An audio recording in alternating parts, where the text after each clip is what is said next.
Hello Epic 7 newbies, this is Suspect Amy and I'm here to do a quick video about Lady of the Scales Mercedes.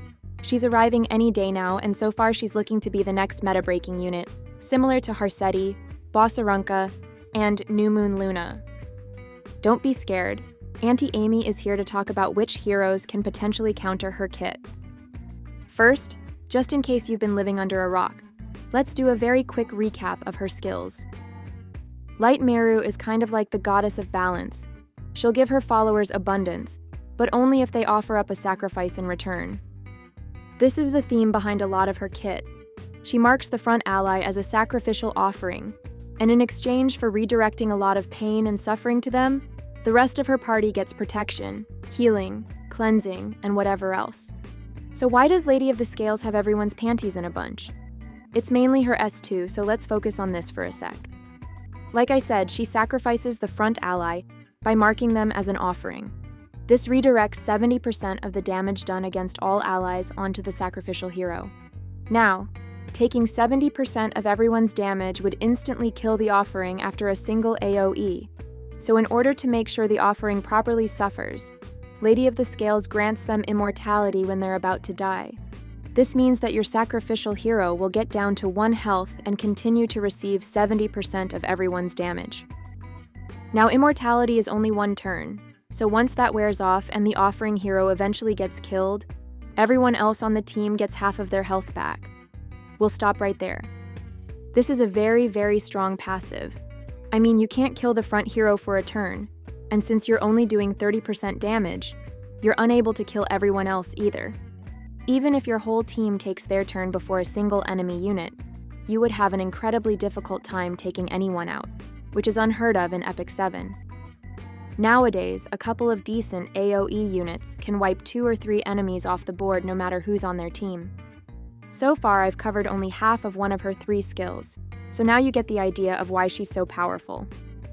To keep this video short, I'll just summarize her other skills since they're not what I'm primarily trying to counter. She heals her team, she cleanses everyone, she pushes herself whenever the enemy pushes, she pushes her team, she can fear the enemy, and she makes her team do 2,000 extra damage. Broken. But the biggest issue is that pesky 70% damage share. Let's talk about heroes who can negate this. Lucky for us, Epic 7 does a great job of making text consistent when they're describing skills. So I'll just go into my little tool and type in sharing. There you go. There are 9 heroes in the game that can ignore damage sharing. I wonder who's viable against Lady of the Scales. Architect Leica.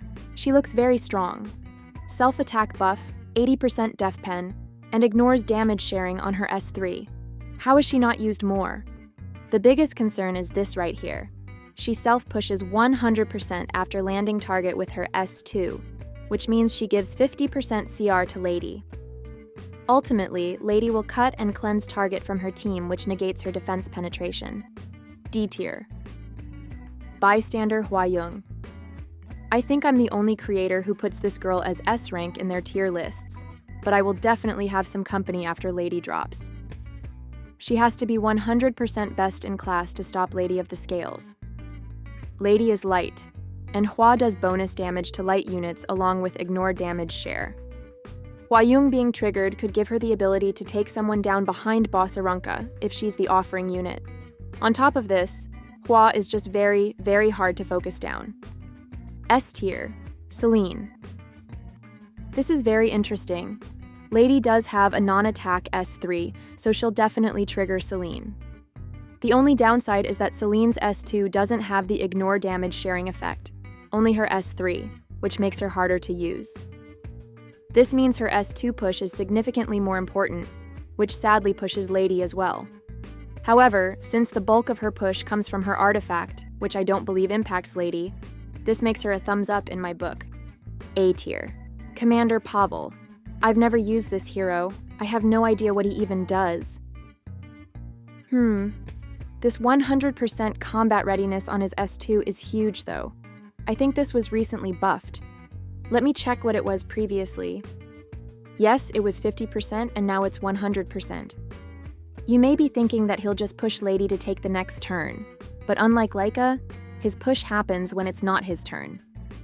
This means he'll already have some CR built up, possibly as much as Lady, so he'll get 100% and Lady will get 50%, which pretty much guarantees he'll take the next turn.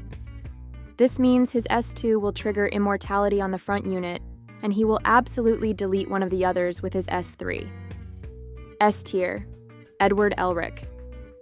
I don't know, he may not have his S2 triggered by Lady teams, but this piece of his S3, where the damage stacks over time, could mean he's a good option in longer fights. Still, too much CR pushing for my liking. B tier. Milim.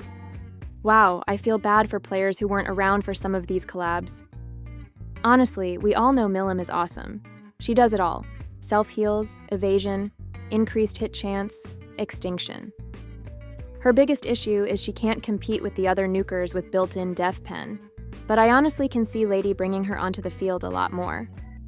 A tier. Green Pavel. I like what I see here.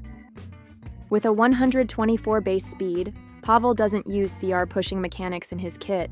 He just goes fast and nukes. I'm guessing he's not used much because his damage multipliers aren't great, and he doesn't have def pen. I feel like if your opponent drafts Lady of the Scales, you almost have to take Ilinav off the board, or else you're negating so much potential from these units. B tier. Yulha. I have a feeling she will be a very popular offering unit on Lady teams, but against them, not so much. Yulha is incredible in Arena and Guild Wars where you can control where some of the damage goes, but in RTA she's too easy to ignore, and if she's ignored, she won't do enough damage to be useful. I'll say C tier because, as I said, she could find a niche against Lady teams outside of RTA. Giselle. She looks very interesting. I wonder how her S2 passive affects Lady of the Scales push. My guess is that Lady doesn't get a boost from this, so Giselle could have a built-in mechanism to counter Lady. If you have her in the back row and someone like Summer Hua boosts her by 50%, this could mean a 100% boost for Giselle and only a 25% boost for Lady. When Giselle was first released, she hit crazy hard. She could one-shot someone with her S3, then get an extra turn, and Soulburn one-shot someone else with her S1. I think her multipliers are a bit dated in the current meta, but I would love to see someone try and make her work against Lady. I would say A tier if her S2 bonus CR doesn't affect Lady. That's everyone, I guess. Just kidding.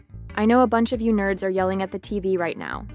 There's a few more units that need to be included here. If we go down to buff effects and search for damage sharing, there are a few things that show up.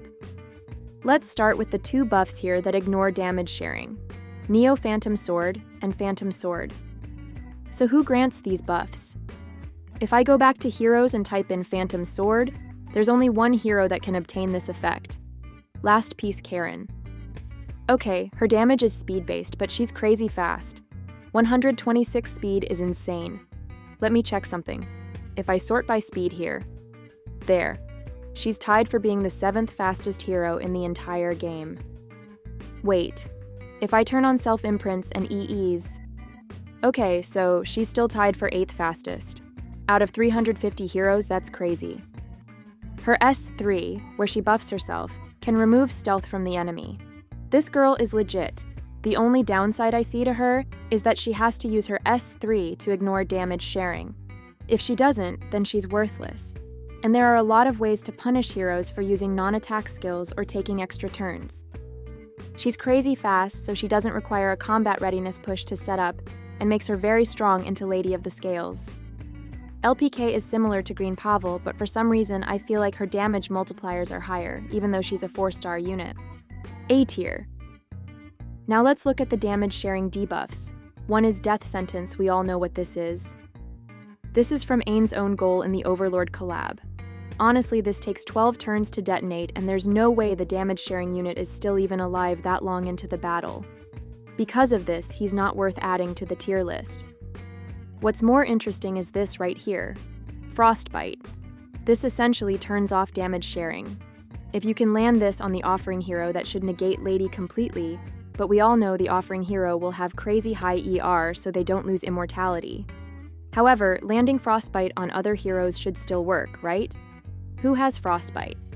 Let's search for it in the hero list. Just two, Lethe and Gina, and they both use it as an AoE, which makes this extremely useful. I would say Lethe ranks B tier because she's 121 speed and can technically set your team up to do some excellent follow-up damage, but Gina is probably D tier. Even with her specialty change, she's really hard to use in RTA since she doesn't bring much to the table outside of a few debuffs. Anyways, here are the heroes I recommend trying to get past that annoying 70% damage share. Obviously, a lot of this works so much better if you can either land Boss Arunca and Ilinav on your team or ban them completely. Best of luck in your Light Meru pulls. That's all I have today. Thanks for watching my video. Bye everyone.